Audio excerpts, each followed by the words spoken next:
ನಮಸ್ಕಾರ. ವಿಚಾರ ವಿನಿಮಯಕ್ಕೆ ಸ್ವಾಗತ. ಈ ವಿಡಿಯೋದಲ್ಲಿ ಭಾರತದ ಮಾಜಿ ಪ್ರಧಾನಿಯಾಗಿದ್ದಂತಹ ಶ್ರೀಮತಿ ಇಂದಿರಾ ಗಾಂಧಿಯವರ ಹತ್ಯೆಯ ಬಗ್ಗೆ ಕೆಲವೊಂದು ವಿಷಯಗಳನ್ನು ತಿಳ್ಕೊಳ್ಳೋಣ. ಇಂದಿರಾ ಗಾಂಧಿ ಭಾರತದ 3ನೇ ಪ್ರಧಾನಿ, ಭಾರತದ ಮೊದಲ ಹಾಗೂ ಏಕೈಕ ಮಹಿಳಾ ಪ್ರಧಾನಿ.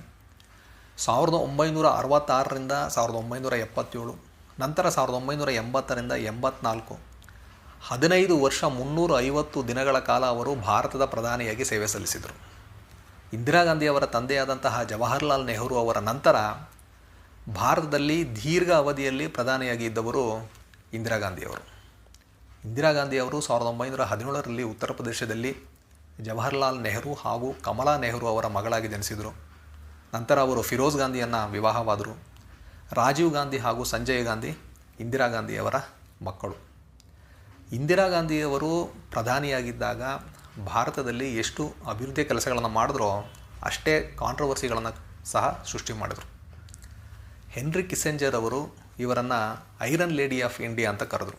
ಅಷ್ಟರ ಮಟ್ಟಿಗೆ ಧೈರ್ಯವಾಗಿ, ನೇರವಾಗಿ ಕೆಲವೊಂದು ನಿರ್ಧಾರಗಳನ್ನು ಅವರು ತಗೊಂಡ್ರು.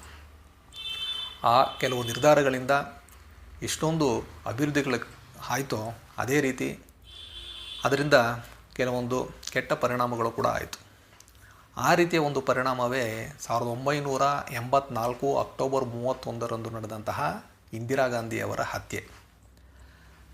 ನ್ಯೂ ಡೆಲ್ಲಿಯಲ್ಲಿ ಇದ್ದಂತಹ ಅವರ ಒಂದು ನಿವಾಸದಲ್ಲಿ ಆ ದಿನ ಅವರನ್ನು ಅವರದೇ ಬಾಡಿಗಾರ್ಡ್ಗಳು ಹತ್ಯೆ ಮಾಡಿದ್ರು.